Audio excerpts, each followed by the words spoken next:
Welcome to our new episode of Speak Revenue. Remember, revenue is not a goal, it's a result. But a result of what? In this show, we turn our eyes from the input towards the output. We speak to sales and revenue leaders and entrepreneurs about their journeys.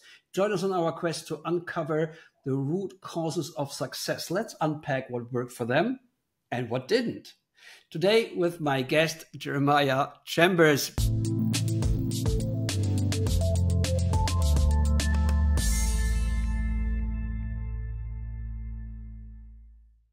Jeremiah Chambers from DigiCert. Do I pronounce DigiCert right? DigiCert. You almost got it. I almost got it. It's a name that is so familiar over years. I want to say decades, but I don't think I ever said it out loud ever.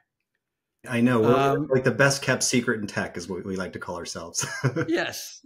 For our listeners, real quick, Jeremiah, who are you? What do you do? And why are you guys so successful?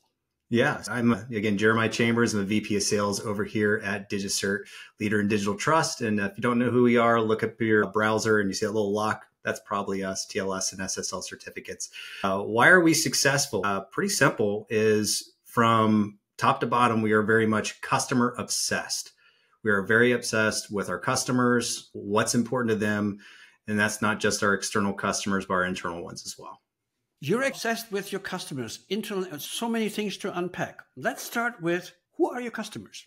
Yeah, so our customers are primarily going to be CIOs, CISOs at organizations that range really in size. We're talking about all the way from SMB to the largest enterprises you can think of.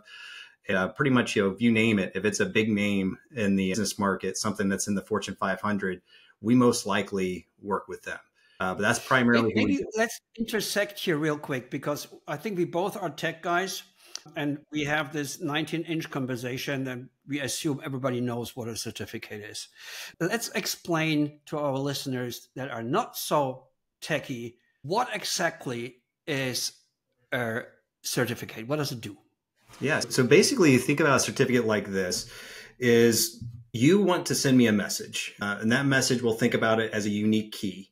And for me, I have the other side of that key. I've got that lock that's unique to that key to make sure that only you can receive that message. And boiling it down, that's what a certificate is. It's that one kind of secure layer that we make sure that the connection we're trying to make, whether it's a user, a device, or accessing a website, that it is secure and just one-to-one relationship between whoever is the user and whatever they're trying to access is protected and secure.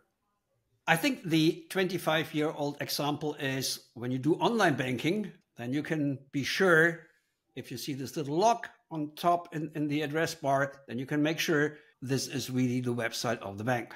Absolutely. And today, all websites have that. And if they don't, you get a warning, usually from your browser, there's something not right, and just don't go there, because we encrypt everything and we encrypt the right word. Yeah, encrypts the right word. We do that from websites to email addresses to, again, think about your device. If you walk into your office and you automatically connect to the Wi-Fi, even that connection is something that we work on now. And then, of course, with IoT, it's a really big deal these days. And it's interesting because this technology was introduced at a time where we would transmit data quite openly over the internet. Most websites were not encrypted, and most data communication was open, very easy to sniff in and listen into and tap into. And I feel, I don't know, how long has your company been around? 25 years? Yeah, around 25 years. Yeah. 25 years. This technology has been around for 25 years. We have secured all the communication channel. At the same time, we are putting out our private lives everywhere.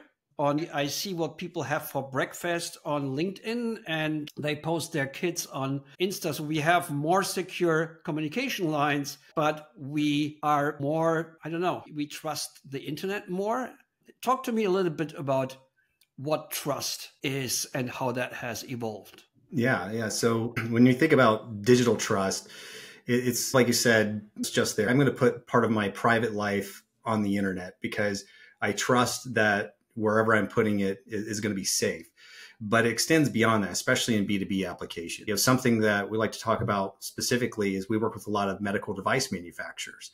And think about if you had an insulin pump and you're a diabetic that is connected to the internet. Do I trust this device to regulate the insulin in my body? Do I trust my smart home device to open my garage door or close it when I'm not at home? That's very different from telling my smart speaker which song to play. Yeah. It gets it wrong all the time. Yes, it's like that, but it's really the connection because you think your smart speaker, it's connected to your home network. What else is connected to your home network? If you're an entrepreneur, you might have proprietary information that's on your laptop that's also connected to that network. And just a one untrusted device. And specifically, the US government's actually put out this initiative, this regulation for what they call a cyber trust mark on devices to make sure it says, hey, this device does not have the vulnerabilities that may be present in other IoT devices so that you can trust it to connect and not have to worry about whatever network you're on, whether it's an office network or a home network, having a significant vulnerability because of that device.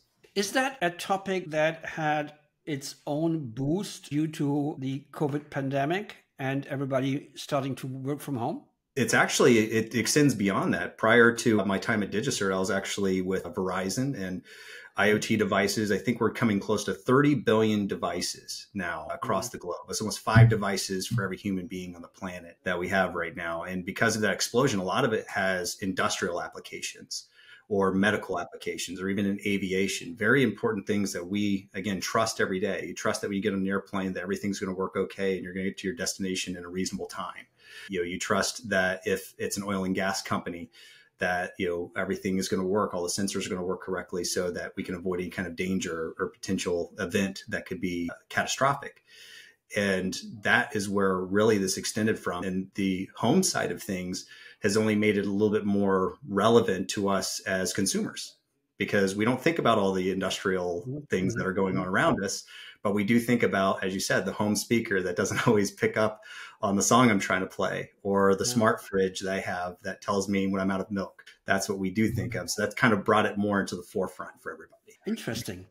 Let's talk a little bit about your sales motion. You mentioned earlier that you're targeting the CISO, that's the Chief Information Security Officer, or the CSO, that's not the Chief Sales Officer, that's the Chief Security Officer, right? Yep, or CIO as well, yeah. I think there's a regional difference where they call themselves CSOs and CISOs, but they're the same folks.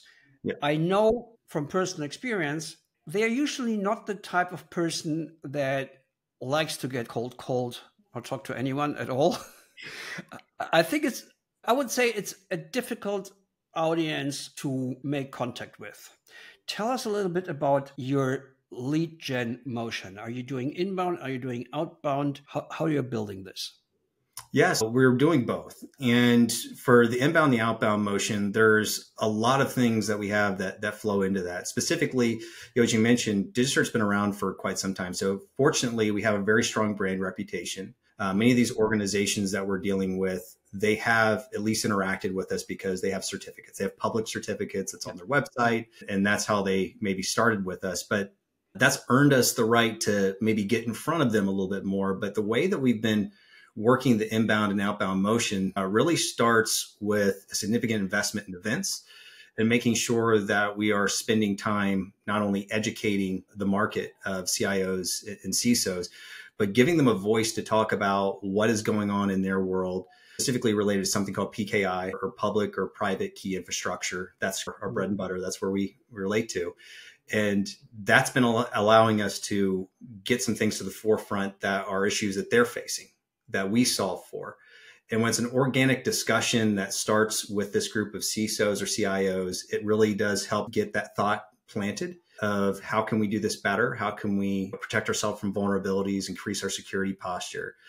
And that's where we do see a significant amount of inbound traffic coming from our website, where people are reaching out, specifically asking about what we can do with certificate lifecycle management or software, code signing, and helping them with a software supply chain. And then from an outbound motion, where we go is very specific, very targeted, using the use cases that our solutions actually solve for us. Talk about that customer obsession. We really do partner with our customers and study what is the use case, Why is it so important to them? And if they don't solve for the problem that we're solving for, what are they worried might happen? Because as you said, the CIOs and CISOs, they maybe don't want to talk much, but something that they don't like is they really don't like having this lingering feeling that they have a vulnerability out there that they haven't addressed. And that's where we expose that. We talk about that with them. And then through our outbound motion, it's really specifically targeted to, hey, this is your industry.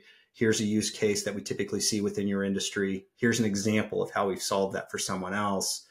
And that will typically help us get some pretty good return rate on our investment of time and effort and touches to be able to get those meetings so that we can have valuable conversations. I think I heard you saying that you are essentially running a community of those people when you say you listen to them. Did I get that? How do you listen to them? How do you let them speak and listen to what they have to say?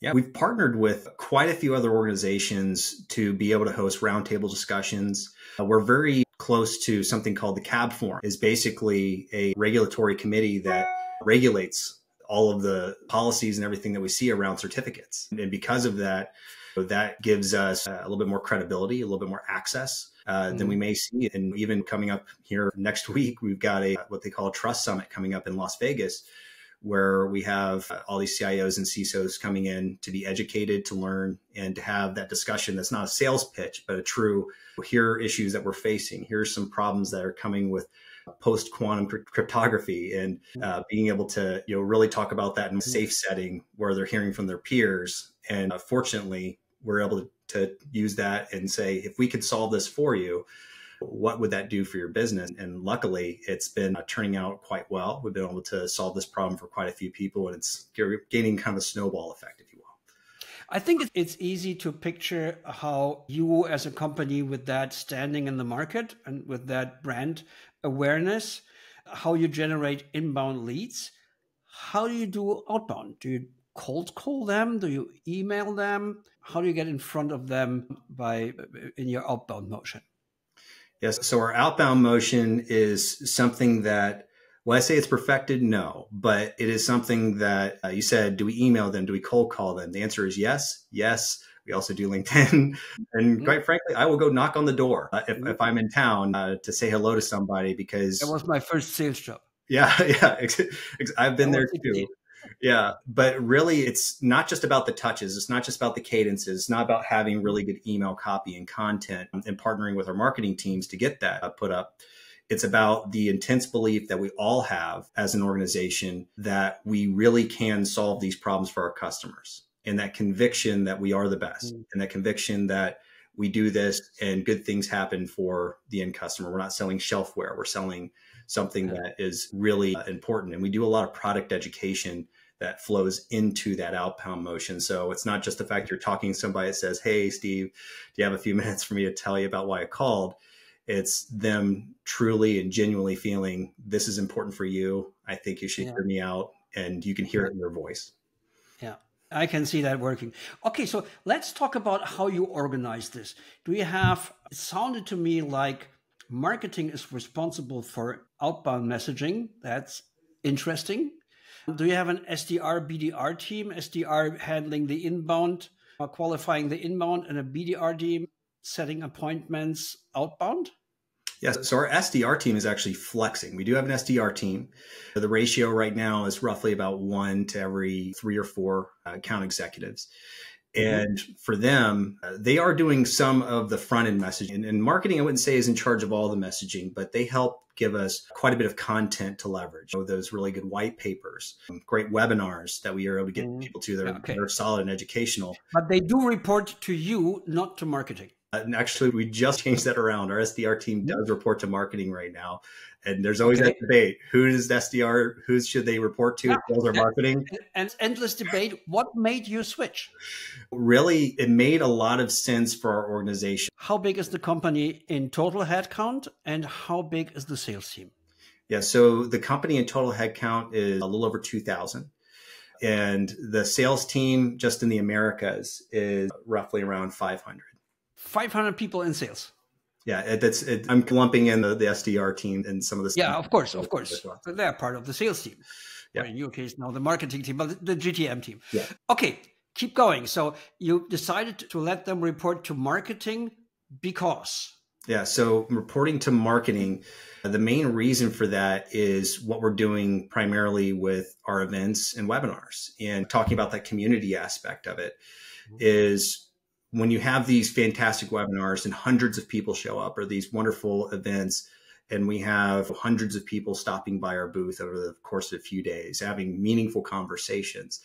That was probably the biggest challenge we have. We do have full cycle AEs, but when you're sending 3 or 4 AEs to a show and now they're having to follow up with hundreds of leads and only a few of them actually land in their territory, it gets a little difficult. So keeping the SDRs closer to what's our marketing owned process just seemed to make sense overall. And then as well, we're ramping up kind of our content engine and testing that out, making sure that we've got a really good thumb on the data of what content is relevant and very meaningful for our end customers and what content isn't. And without having that buffer there and having marketing be able to keep an eye on that data and see what the open rates are, click rates are, follow through rates are, just seem to make sense for us, at least in this stage of where we're at as a go-to-market motion. When I do the math, it should be something at 150 SDRs and 300 account executives. Is that right?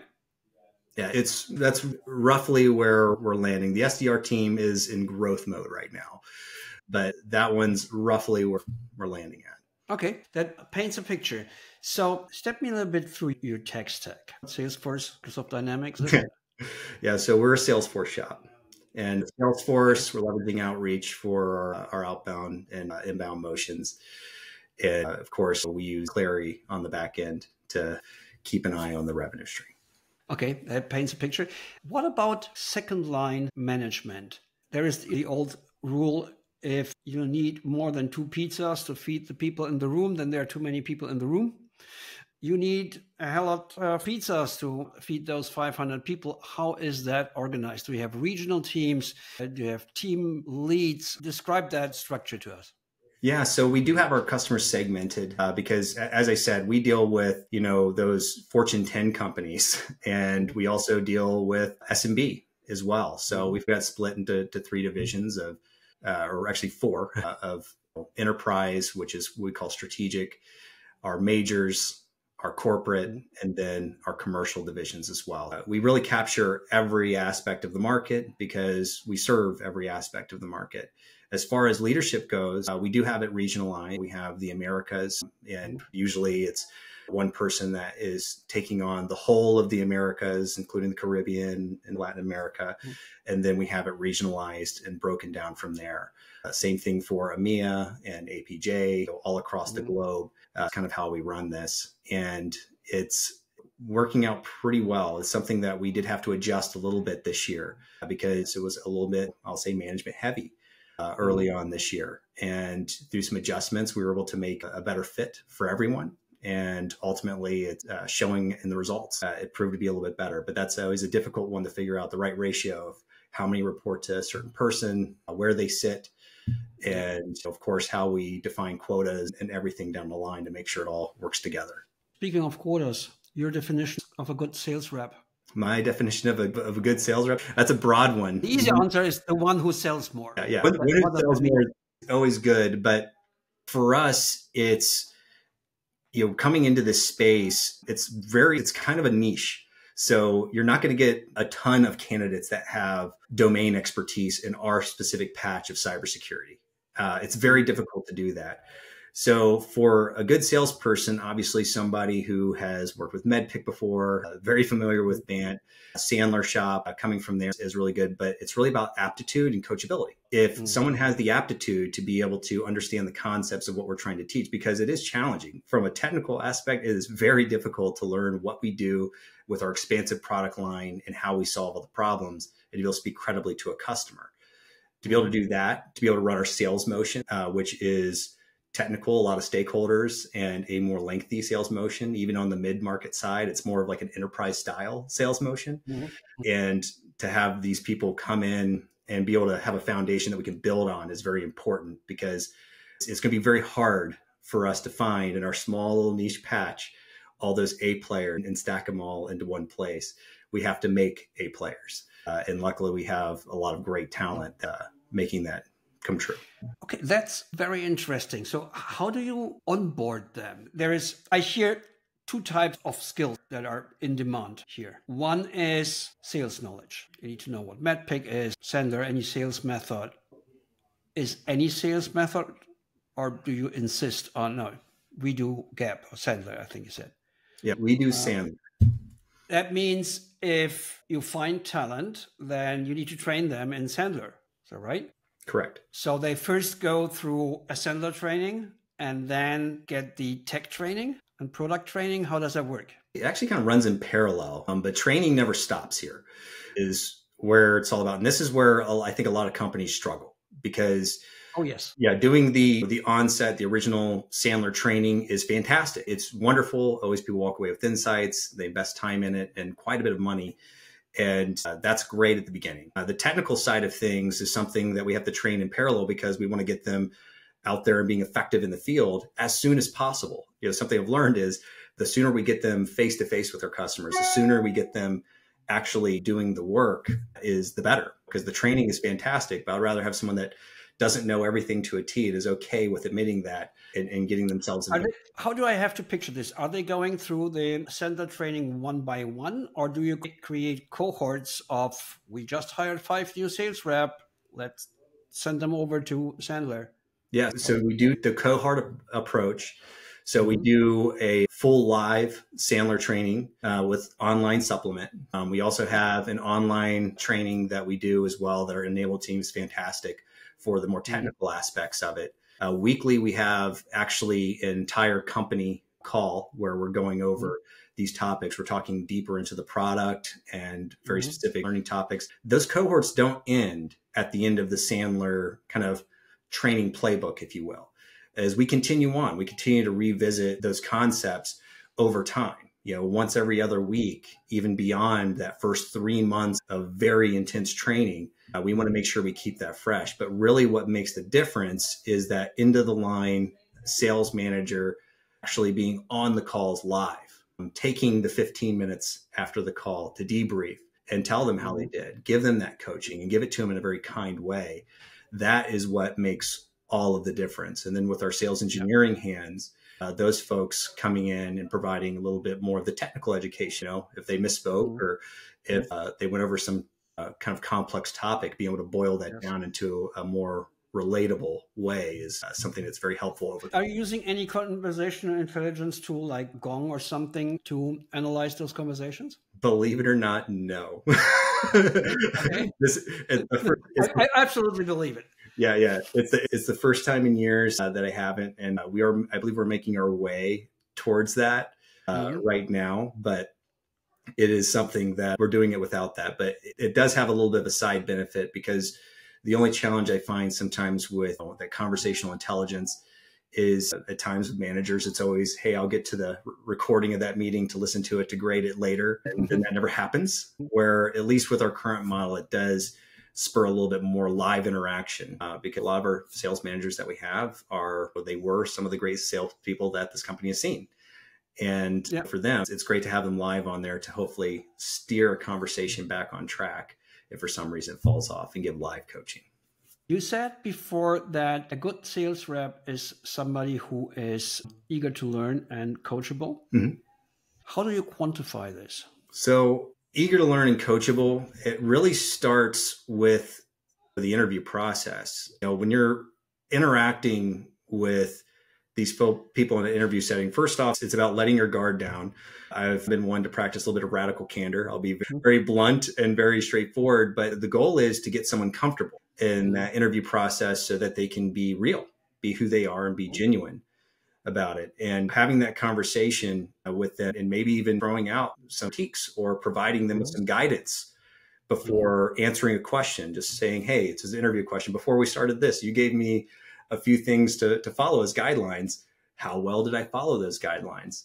It's very simple. If you're seeing that displayed in the interview process, that's typically an early indicator of success with it. But when we get into the actual sales motion, when we do make that hire, It's about very good, solid documentation of the conversations that we're having. Because if you have 11 direct reports, let's just say, it's hard to remember everything you dealt with. Set some clear objectives. How well are they following through with this? And you can get a pretty quick read on, is this person really invested in improving themselves and developing themselves? Or is this person somebody who maybe is just set in their ways and not willing to go there yet? And sometimes it can lead to a tough conversation, but that's where it's important for sales leaders to be kind. And to be kind is to be honest. Unfortunately, we know what's working and how to really run the sales motion to get the results that we want and that you want. And unfortunately, we're going down the path of something that's not working. And those are the toughest days of the job, but they're important. You said you know what's working. How formalized is the sales process? Do you rely on, I'm training them well, and then I trust they will know what to do? Or do you go, I'm training them well, and then I give them a very well-defined sales process, and I expect them to follow it? It's a little bit of a blend of both, because the sales process, as every prospect or customer, is unique. And there's different times your sales process will get broken. So we don't want to be too rigid, but really for us, the training is important, but where my team has been able to find a lot of success is having a more kind of predefined process that is not every step to a T, but the important part is what I like to call is project management selling. So our customers that we deal with, they deal with things on a project basis. They're very familiar with the project management kind of approach. That's a comfort zone for them. And they like to know what's coming and when. Give you an example. You've been to an IKEA store, correct? Before? Yeah, of course. Yeah. It's a very large and there's thousands of items, tens of thousands of items. And it can be intimidating when you walk in. But if you look down, you see an arrow and that gives you that sense of comfort that at least you have a guide of knowing where you're going. Yeah. So for us, it's about getting milestones agreed to early in the process of what this project looks like, what the target timeline is to go to implementation, working backwards from there, and then holding ourselves and our customer, who's our partner, accountable to that process. So that's the defined part. But actually the details of what all is included in there is where it's important for sales management to pressure test the deals and ask what's happening next. Do we have a booked meeting? Did the customer agree to this? What does their procurement and legal process look like? How long does it take? Asking those questions over time, you'll find that those who are really starting to embrace the concepts, they maybe don't need that conversation as much, and we can be a little more conceptual and focus on some other development items. But for the new people, that's where a lot of the work is done. Do they get those yummy hot dogs at the end of the process? Unfortunately, no, we don't have the yummy hot dogs or the meatballs at the end. But I will say I love celebrating my team. So if they have a big enough win, I will totally send them some, or maybe even deliver them by hand, depending on the deal size. Jeremiah, let me ask you a final question. If I would have a time machine and you could use that to send a postcard to your 5 years younger self with a warning of what to do, and it's just a postcard, it's not a letter. Short note to yourself 5 years ago, what to do, what not to do, what to do differently. What would you write on that postcard? I think it'd just be a few words. It'd be pretty simple. It would be, don't wait. You'll still be able to feed your family at the end. And just to unpack that a little bit, earlier in my career, just even 5 years ago, there was these challenges that I run into, and sometimes there'd be that self-doubt, maybe a little bit of imposter syndrome coming in, questioning myself. I had some great mentors, other CROs, other VP of sales I would talk to help validate my feelings on things or what approach I was going to take. But sometimes I just didn't take that risk fast enough. And one thing I found is when you do take that risk fast enough, is that yes, sometimes that risk does turn into a situation that's not ideal. But more often than not, if you have that belief in yourself and you are very confident in what you're doing, you've done the research, there's no reason to wait. Go for it. And if you screw it up, you learn from it and you do better the next time. And I've been very fortunate to spend a lot of time with entrepreneurs, and they have helped really solidify that in myself. So that would be it. Don't wait. No one's going to die, and you're still going to be able to feed your family at the end of this. Yeah. Fear is removed by action and not by thinking. Absolutely. Absolutely. I need that on a t-shirt. I'm a skiing instructor. I tell this to my skiing students. Yeah. when we are off piste and it's really steep. Just staring into the abyss doesn't help. Just go for it. Jeremiah, thank you so much. All right, everybody. That brings us to the end of this episode of Speak Revenue. I want to thank our guest, Jeremiah Chambers, for joining us today and sharing all those valuable insights. A huge shout out to our listeners. Your support means the world to us. Remember, check our website at speakrevenue.com for a full transcript and additional resources. Also, if you enjoyed the show, please go to Apple Podcasts, Google Podcasts, Spotify, or wherever you go for your listening needs, and give us a great review. It really helps to get the word out. Also, follow us on LinkedIn, on Insta, on YouTube, wherever you can find us. We'll be back soon with another great guest. Until then, stay curious, keep listening, and stay safe.